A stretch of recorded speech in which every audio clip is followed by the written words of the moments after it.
Hello, dear student. Welcome today's lecture. Today we are going to discuss about the plant protection.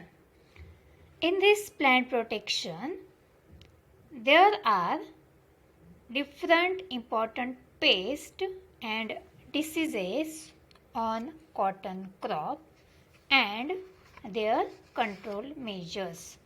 तर विद्यार्थिनींनो, आज आपण plant protection या पॉईंट्समध्ये कॉटनमधील महत्त्वाचे काही पेस्ट म्हणजेच त्याला आपण किडी असं म्हणतोय आणि काही महत्त्वाचे रोग म्हणजेच डिसीज हे अभ्यासणार आहोत आणि त्याचबरोबर त्याचं नियंत्रण कसं करायचं, त्याचं कंट्रोल कसं करायचं, कंट्रोल मेजर्स त्याचे काय आहेत हे आपण पाहणार आहोत. तर सुरुवातीला आपण पेस्टची माहिती बघणार आहोत. Important pest of cotton.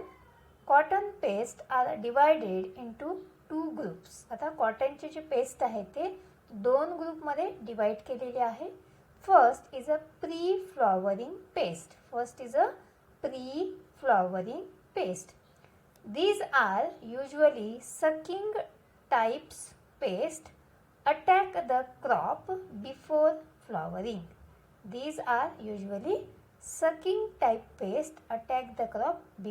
flowering.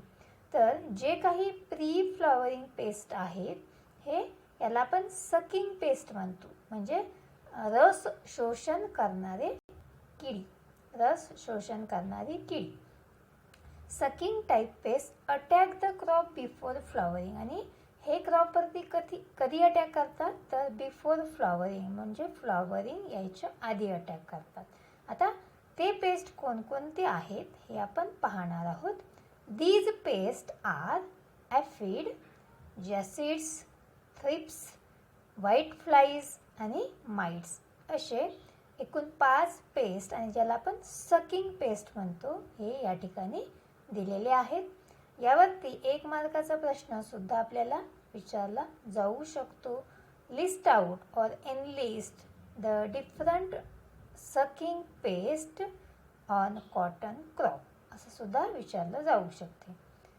तर यामध्ये ॲफिड, जॅसिड्स, थ्रिप्स, व्हाईट फ्लाईज आणि माइट्स. आता या ठिकाणी बघा सेकंड स्लाइडमध्ये याचे काही छायाचित्र, पिक्चर्स या ठिकाणी दाखवलेले आहेत की जॅसिड्स कसे असतात, ॲफिड कसे असतात, ठीक आहे. नंतर थ्रिप्स कसे आहेत, व्हाईट फ्लाईज म्हणजे पांढरी माशी म्हणतो आपण याला, मावा, तुडतुडे अशा प्रकारचे हे जे पेस्ट मराठीमध्ये आपण याला म्हणतो. तर अशा प्रकारचे जे पेस्ट आहे सकिंग पेस्ट आहे, म्हणजे हे काय करतात तर पानांमधला रस शोषण करतात. याला आपण सकिंग पेस्ट म्हणतो. त्याचा आपण नेचर ऑफ डॅमेज बघणार आहोत. NDD म्हणजेच काय, नेचर ऑफ डॅमेज. कशा प्रकारे ते पानांवरती किंवा त्या क्रॉपवरती अटॅक करतात. All these pest suck the sap from young shoots, leaves, bract, bolls. आता हे जे काही पेस्ट आहेत तर हे काय करतात, सेल जे आहेत पानांमधल्या त्यामधला सेल सॅप सक करतात from young shoots.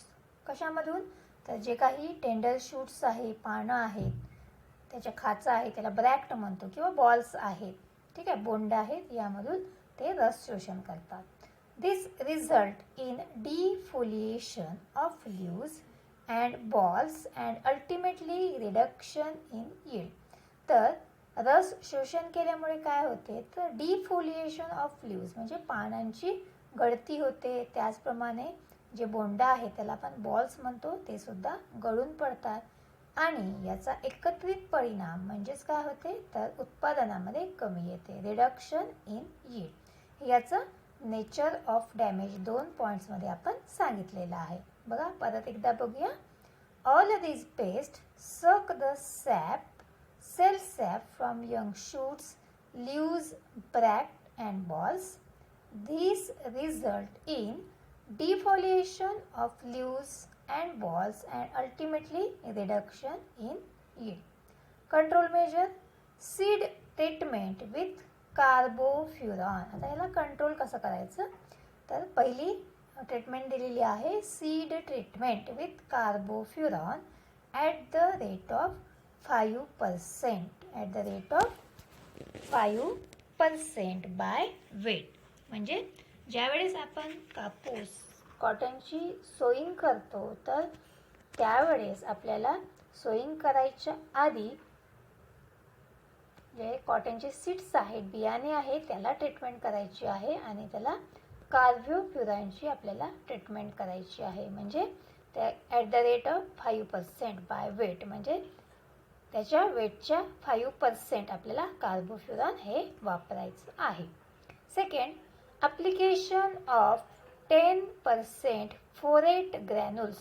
Application of 10% phorate granules at the rate of 1 gram per spot at the time of sowing. यानंतर आपल्याला फोरेट ग्रॅन्युल्स जे आहे 10% याचं ॲप्लिकेशन द्यायचं आहे. कशा प्रकारे, at the rate of 1 gram per spot. म्हणजे ज्या ठिकाणी आपण सोईंग केलेली आहे त्या प्रत्येक स्पॉटवरती 1 ग्राम आपल्याला पेरणीच्या वेळेस याची ट्रीटमेंट करायची आहे किंवा याचं ॲप्लिकेशन करायचं आहे. थर्ड कंट्रोल मेजर दिलेला आहे spraying of any systemic insecticide like dimethoate 0.03% or phosphomidone 0.0 or methyl demeton 0.02%. आता हे जे 3 आपल्याला इन्सेक्टिसाइड दिलेली आहे यातली कुठलंही एक इन्सेक्टिसाइड्स आपण वापरू शकतो आणि यामधील कुठलंही एक इन्सेक्टिसाइड्स आपण लक्षात ठेवू शकतो. Spraying of any systemic insecticide like dimethoate 0.3% और फॉस्फोमिडॉन 0.02% और मिथिल डेमॅटॉन 0.02%. यामध्ये डायमेथोएट असेल तर 0.03% आणि फॉस्फोमिडॉन किंवा मिथिल डेमॅटॉन असेल तर 0.02% या ठिकाणी कंट्रोल मेजर हे दिलेलं आहे. तर जे आपण नेचर ऑफ डॅमेज आणि कंट्रोल मेजर बघितलेलं आहे ते प्री फ्लॉवरिंग पेस्ट आहेत. काय आहे, pre flowering paste, that is called as a sucking paste. यानंतर सेकंड आपण बघूया post flowering paste. Post flowering paste, these paste attack cotton crop after flowering. These paste attack on cotton crop after flowering. हे जे paste आहे हे cotton या पिकावरती flowering नंतर attack यांचा होतोय. दीज पेस्ट आर, आता यामध्ये कोणकोणते पेस्ट आहे बघा, बॉलवर्म्स. बॉलवर्म्समध्ये एकूण 3 प्रकारचे बॉलवर्म्स आहे. स्पॉटेड बॉलवर्म्स, अमेरिकन बॉलवर्म्स आणि पिंक बॉलवर्म्स. हे महत्त्वाचे कॉटनवरचे पेस्ट आहे. रेड कॉटन बग दुसरा जो पेस्ट आहे आणि तिसरा आहे व्हाईट कॉटन बग. हे पोस्ट फ्लॉवरिंग पेस्ट आहे. परत एकदा बघूया. बॉलवर्म्स यामध्ये स्पॉटेड बॉलवर्म्स, अमेरिकन बॉलवर्म्स आणि पिंक बॉलवर्म्स. आणि दुसरा जो पेस्ट आहे तो आहे रेड कॉटन बग आणि तिसरा आहे व्हाईट कॉटन बग्स. यामध्ये या ठिकाणी बघा तुम्हाला इमेजेस दाखवलेले आहे. पिंक बॉलवर्म कसा असतो, त्यानंतर स्पॉटेड बॉलवर्म आणि अमेरिकन बॉलवर्म. हे कॉटनवरचे फार महत्त्वाचे पेस्ट आहेत. यावरती आपल्याला प्रश्न नक्की विचारला जाऊ शकतो किंवा त्याचं नेचर ऑफ डॅमेज आणि कंट्रोल मेजरसुद्धा आपल्याला विचारलं जाऊ शकते. म्हणून आपण हे पेस्ट व्यवस्थित बघून घ्यायचे आहेत. आता जे काही बॉलवर्म्स आहे याचा आपण माहिती बघूया. Bollworms are the most serious pest of cotton. Bollworms are the most serious pest of cotton. 25 to 30% reduction in the yield of cotton only due to the attack of bollworms. There are 3 types of bollworms. त्याच्यामध्ये बघा bollworms म्हणजे हे खूप serious pest आहे आणि जवळपास 25 ते 30% 25 ते 30% उत्पादनामध्ये कमी येते हे जर पेस्ट किंवा ह्या पेस्टचा कॉटन किंवा कापूस या पिकावरती अटॅक झाला असेल तर त्यामध्ये मुख्यत्वे 3 टाईप्स आहेत बॉलवर्मचे. बघा, स्पॉटेड बॉलवर्म्स आपण सुरुवातीला बघूया. त्याचं नेचर ऑफ डॅमेज बघा. Initially larva feed on the growing shoots. आता लार्वा म्हणजे काय, तर इमेजमध्ये आपण बघितलेलं आहे. ही जी डॅमेजिंग स्टेज आहे ही आहे लार्वा म्हणजे अळी अवस्था. ठीक आहे. तर initially larvae feed on the growing shoot on it feeds on bud. Initially larvae feed on growing shoot and later on it feed on birds. सुरुवातीला जे काही लार्वे आहे ते जे काही ग्रो करणारे शूट्स आहे, ज्या काही नवीन फांद्या आहे त्यावरती अटॅक करतात आणि हळूहळू ते बर्ड्सवरती अटॅक करतात. अँड बॉल्स, त्याचबरोबर बॉल्स जे काही बोंड आहेत ते. The infested balls show holes filled with excreta. तर ते जे काही कॉटनचे बोंड आहेत कापसाचे त्यावरती जर अटॅक केलेला असेल तर त्या ठिकाणी आपल्याला त्याची एक्सक्रीटा, त्याची जी घाण आहे तर ती त्या ठिकाणी आपल्याला बघायला मिळते. हा झाला स्पॉटेड बॉलवर्म याचं नेचर ऑफ डॅमेज. त्यानंतर आहे American bollworms. It is also called as a grain pod borer. American बॉलवर्मला काय म्हणतात, सॉरी इथं ग्रेन झालेला आहे, ग्राम पॉड बोरर. अमेरिकन याला म्हणतात.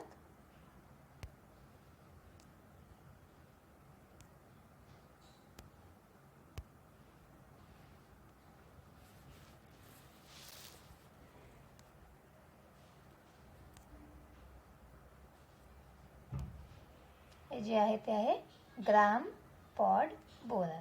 ठीक आहे.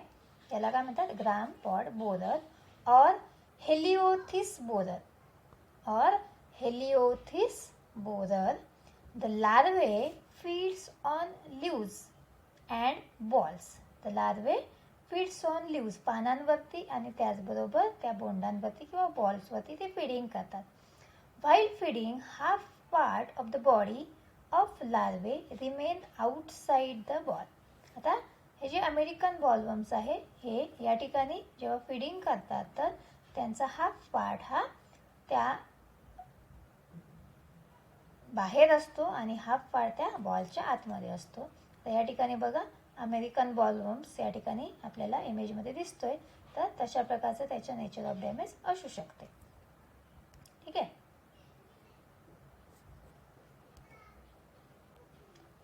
नंतर पुढचा आहे पिंक बॉलवर्म. पुढचं काय आहे, पिंक बॉलवर्म.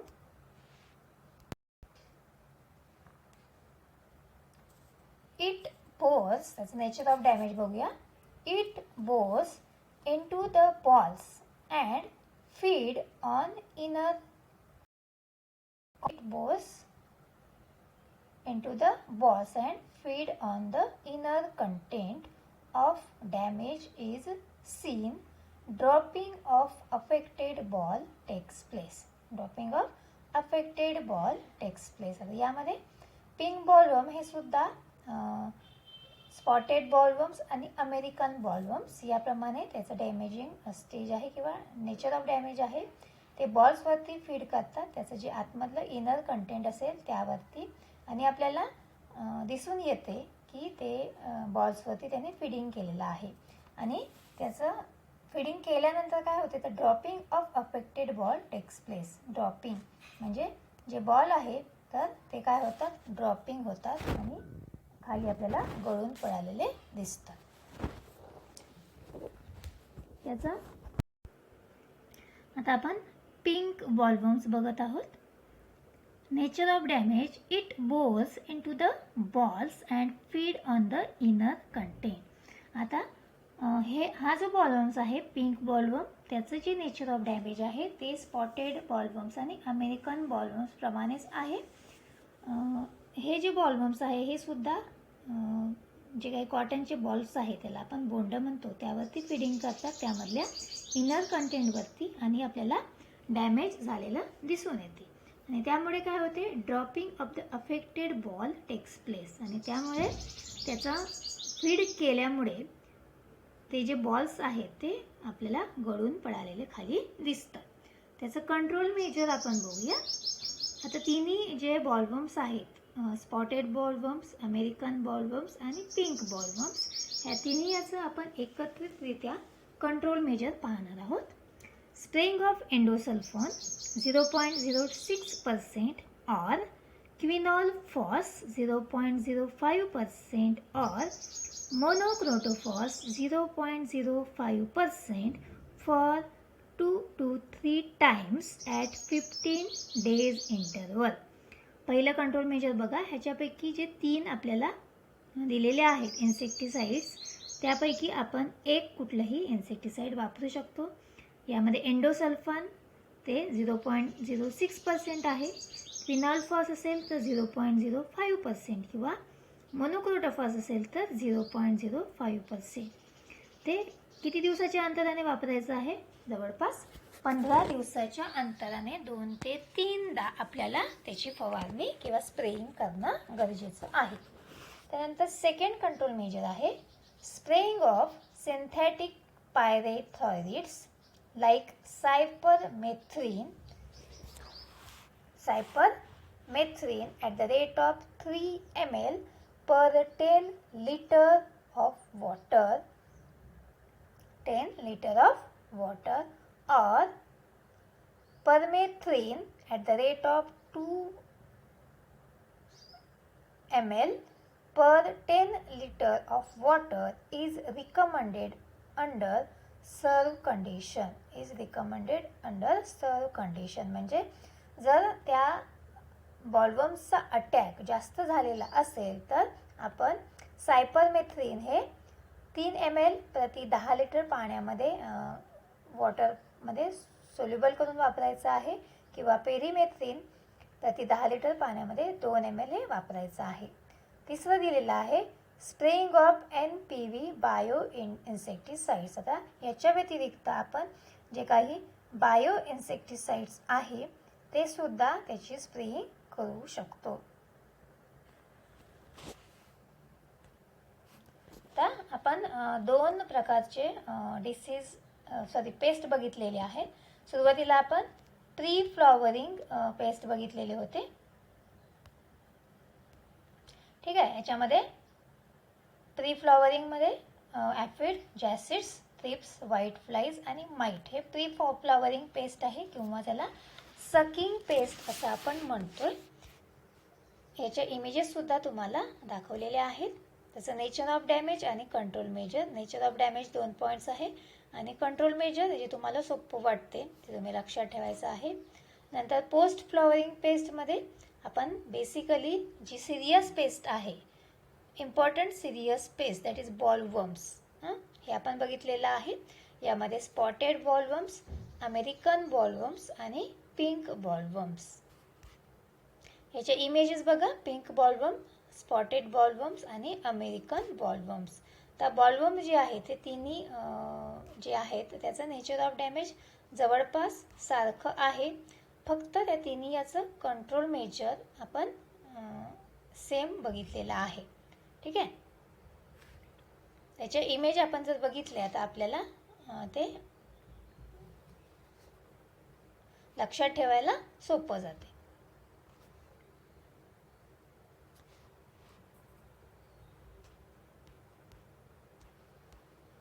त्याच्यानंतर आपण पाहणार आहोत इम्पॉर्टंट डिसीजेस ऑफ कॉटन. त्याच्यामध्ये आहे कॉटन विल्ट, अँथ्रॅकनोज, दहिया और पावडरी मिल्ड्यू आणि ब्लॅक आर्म और बॅक्टेरियल ब्लाइट. हे डिसीजची नावं आहेत बघा. डिसीजची नावं पण साधारणतः आपल्याला विचारली जातात. 1 मार्काचा प्रश्न याच्यामध्ये. Name the important diseases of cotton. Cotton wilt, anthracnose, दहिया और powdery mildew. Next black arm और बॅक्टेरियल ब्लाइट. तर याच्यामधला जो पहिला डिसीज आहे तो आपण बघणार आहे विल्ट डिसीज. ठीक आहे. Cotton wilt. तर एका स्लाइडमध्ये आपण दोन्ही इमेज दिलेले आहे, पण सुरुवातीला आपण कॉटन विल्ट म्हणजे इथे या ठिकाणी दिसतो तो आपण बघणार आहे. ठीक आहे, अशा प्रकारचं पूर्ण झाड आपल्याला ड्राय झालेलं दिसते. ठीक आहे, the cotton wilt it is a fungal disease of desi cotton cause by fusarium oxysporum. हा फंगस आहे आणि हा फंगल डिसीज आहे आणि तो कशामुळे कॉज होतो, तो fusarium oxysporum. Cotton wilt it is a fungal disease of desi cotton म्हणजे तो देसी व्हरायटीवरतीच येतो आणि फ्युझेरियम ऑक्झिस्पोरियम ह्या फंगल त्याला कारणीभूत होतो डिसीज क्रिएट करण्यासाठी.